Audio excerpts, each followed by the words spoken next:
Eu recebi uma pergunta que eu achei muito boa e por isso que eu resolvi fazer essa live aqui, que é a seguinte: como saber se as terapias estão tendo eficácia? Terapeutas relatam avanços, porém não consigo observar. Nossa, eu achei tão interessante que até postei um Reels rapidinho, um Reels pequenininho sobre isso, mas vale a pena conversar um pouco mais sobre esse assunto. Vamos lá para a seguinte questão. Se a gente está falando sobre uma intervenção com base na aba e uma intervenção que foi bem pautada, bem desenvolvida, foi feito um passo a passo. A aba, gente, ela é burocrática e não burocrática no sentido ruim. Burocrática no sentido que a gente gera muitos documentos, a gente gera muito insumo nesse sentido. Então, assim, quando está se fazendo uma intervenção com base em algo que tem evidência, tem um registro com o objetivo de falar, ok, nós avaliamos, nós vamos intervir nesses aspectos aqui, e com isso nós vamos te apresentar, o objetivo é que em tanto tempo tem esses resultados. Intervenção, tenha uma coisa em mente, não quer dizer que esses resultados vão ser necessariamente alcançados, porque, enfim, existem questões que, assim, a criança pode ter uma comorbidade, esse adolescente pode ter uma comorbidade que não se sabe, a gente não tem domínio de tudo. A gente não sabe, por exemplo, você começa uma intervenção e aí você vê que a criança tem uma questão motora muito severa ou tem uma epilepsia. E aí a questão é, a sua intervenção você tem que ter rastreabilidade disso, a ponto de você conseguir explicar para os cuidadores, não o motivo necessariamente, mas que você fez certas modificações pontuais na sua intervenção e não houve resultados com essas modificações.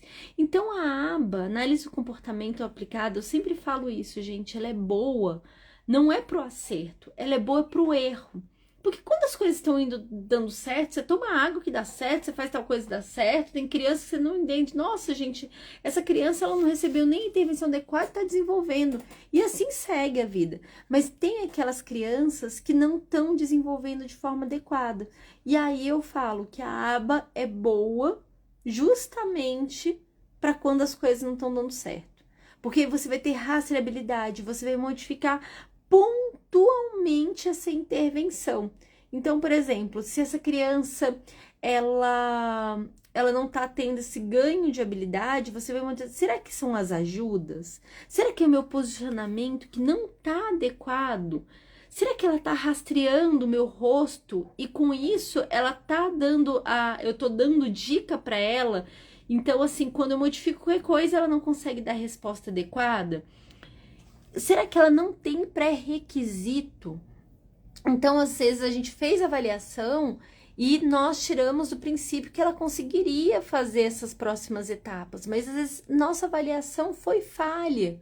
E acontece, e a aba vai dar essa rastreabilidade.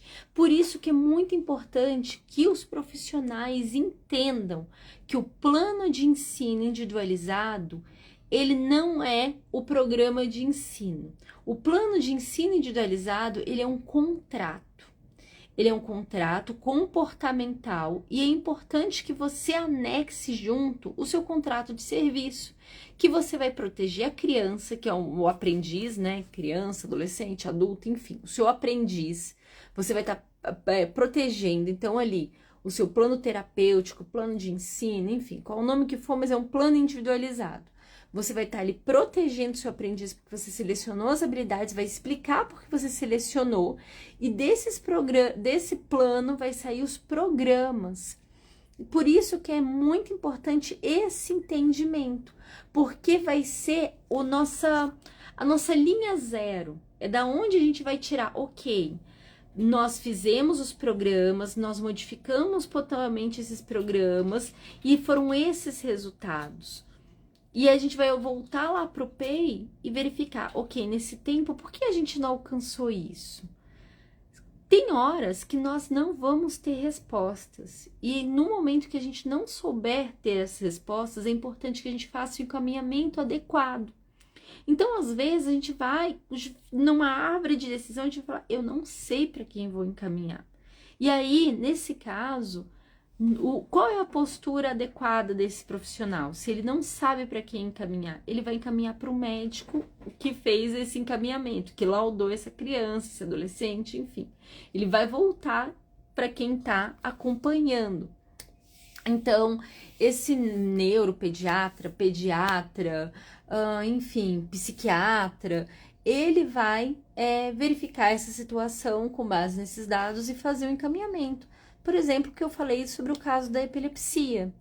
Então, deixa eu só ver aqui uma perguntinha. Aqui, Dani, diagnóstico agora aos 15 anos, dificuldade de socializar, não quer sair, não quer ir para casa. Nesse caso, a aba pode ajudar? Pode ajudar sim. Uma das táticas para isso é através de aproximações sucessivas com esquema de reforçamento. É uma das táticas, só que a gente tem que compreender, né?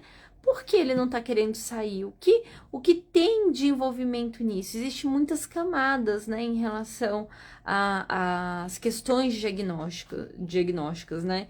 Eu, por exemplo, fui diagnosticada aos 15 anos, então existem várias questões relacionadas a isso. Gente, era isso que eu queria trazer para vocês. Foi uma live papum mesmo, para que entenda que foi o que a mãe trouxe aqui. Como saber se uma terapia está tendo eficácia? Primeiro, você tem que ter um plano onde foi definido para onde você vai. Então, foi definidas as habilidades. Se no final desse período que foi a regência desse plano não chegou nessas habilidades, o terapeuta tem que explicar o que foi modificado, o que ele fez e por que ele fez essas modificações. Então, passou esse tempo de vigência desse plano, ele vai te explicar. E aí, a segunda pergunta que fez aqui, os terapeutas relatam avanço, mas não vê nada. Isso daí é extremamente grave. Como assim relata avanço? Com base no quê? Qual é essa métrica? E outra, se isso não está tendo relevância social, ou seja, esses comportamentos não têm relevância para a vida desse indivíduo, que é o que importa, é dentro de casa, ninguém está vendo esses avanços, então é uma intervenção que não está dando certo. É um dos aspectos da base da análise de comportamento, quando seleciona uma habilidade, é que ela tenha relevância social. Não basta a pessoa aprender dentro de um ambiente. Tem que aprender e ele tem que usar isso em outros ambientes. Então, deixa eu só ver aqui. Autismo para Pais, tão esclarecedora, muito obrigada. Algum comentário sobre o tamanho de efeito de terapia e o autismo profundo? Primeira questão, Gustavo, é que nós temos que compreender que aba, existem intervenções baseadas em aba não é terapia, entende? Nós usamos os princípios da análise do comportamento para desenvolver nossa intervenção. Então, a eficácia da intervenção vai depender de muitos aspectos. Então, vai depender tanto das questões genéticas, né? Então, assim, se não tem uma comorbidade e tudo, aí você trouxe a questão do autismo profundo. Então, a gente tem essas camadas diagnósticas, o quão esse terapeuta, essa equipe é capaz de lidar com essas camadas e compreender vários aspectos da intervenção, a intensidade dessa intervenção. E eu não estou falando, quando eu falo intensidade, entenda que eu não estou falando em 40 horas, eu não estou falando em 30 horas, eu não estou falando em 20 horas, eu estou falando sobre seleção de habilidades que sejam relevantes para esse aprendiz e que permeie a vida dele de forma efetiva. Ou seja, uma intervenção de qualidade, ela já é pensada nos aspectos de fluência e generalização. Ou seja, que ele possa usar isso em diversos ambientes, com diversas pessoas, e que ele saiba fazer isso de forma fluida, ou seja, de forma rápida, que essa habilidade ele possa conectar logo. Por exemplo, que eu sempre dou o exemplo da história de andar de rodinha, né, de bicicleta. Uma criança que aprende a andar de bicicleta de rodinha, ela adquiriu habilidade. Ela entendeu, o pedal é dessa forma, o guidão serve para isso, eu tenho que direcionar assim. No momento que você tira as rodinhas e ela consegue andar e virar e tudo com essa bicicleta, ela ganhou fluência. Então, quando a gente fala sobre, por exemplo, uma fala fluida, vamos pegar um aprendiz, que você trouxe a questão do autismo profundo. Então, vamos pegar um aprendiz, onde a gente está entrando com comunicação aumentativa alternativa. A gente vai colocar pouquíssimas palavras ali, mas que sejam relevantes para ele. Então, ele fazer pedidos, por mais simples, negar, querer sair de ambiente, então pedir ajuda. Então, mas ele sabe fazer isso através do sistema de figuras, gestos, o que for que foi colocado, ou até algumas palavras, sons, mas ele sabe fazer isso em vários ambientes, com várias situações. Então ele pede, por exemplo, para abrir uma caixa, um saco, a porta, abrir, no caso, às vezes ele pede o abrir, né? Às vezes vai ser para desabotoar uma roupa, abrir uma bolsa. Exatamente isso que nós buscamos no nosso aprendiz. Isso é uma intervenção que é efetiva e que permeia. E aí a análise do comportamento vai nos dar ferramentas, a ciência vai nos dar ferramentas para desenvolver essas intervenções. Então, o que vem a ser o autismo profundo? Basicamente, o autismo profundo, gente, em linhas gerais, é a pessoa que tem o diagnóstico de autismo, mas ela tem essas outras camadas diagnósticas. Então, o que vem a ser isso? Ela possivelmente tem outros transtornos associados. Dificilmente vai vir o autismo puro, sozinho. Por quê, gente? Por que isso? Porque as bases genéticas, elas são semelhantes desses vários transtornos. Então, possivelmente, ela tem uma dificuldade nessa formação das sinapses, então com isso ela tem dificuldade de fazer essas conexões, e isso vai acarretar na questão da deficiência intelectual, porque a deficiência intelectual muitas vezes ela é uma consequência de todo esse processo. Por toda essa formação e tudo genética da questão de aprendizagem. Por exemplo, ela pode ter um TDAH, então o fato dela ter baixa atenção e concentração, da manutenção da atenção e da concentração dela durante as primeiras fases da vida e vai crescendo, isso vai cada vez deixando a questão da deficiência intelectual mais evidente também. Então a gente tem que pensar sobre essa questão essa conexão entre todos esses transtornos. Por isso que eu sempre falo muito assim, eu gosto de tirar os transtornos das caixinhas e olhar em questões de funções executivas relacionadas a esses transtornos.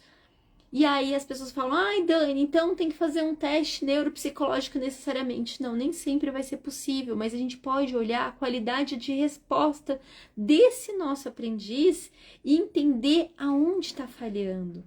Então, às vezes, ele vai estar falhando em conseguir fazer a ideação, às vezes ele vai estar falhando na execução motora do processo, às vezes é a memória de trabalho dele. E aí, como ele tem muita falha na memória de trabalho, ele não consegue, porque a memória de trabalho, conforme a gente vai repetindo as coisas, ela vai virando uma memória de longo prazo. Então, no momento que ele falha na memória de trabalho, ele não consegue fazer uma memória de longo prazo e é aquele aprendiz que aprende e desaprende. Então, a gente precisa de ter estratégias específicas. Por isso que eu falo assim, gente, numa intervenção, menos é mais. Quanto a gente seleciona menos habilidades e trabalha de forma bem pontual nela, de forma sistemática ali, pensando em vários ambientes, em oportunidades, pensando em influência, nós temos mais chance de sucesso numa intervenção, principalmente para essas pessoas que têm várias comorbidades.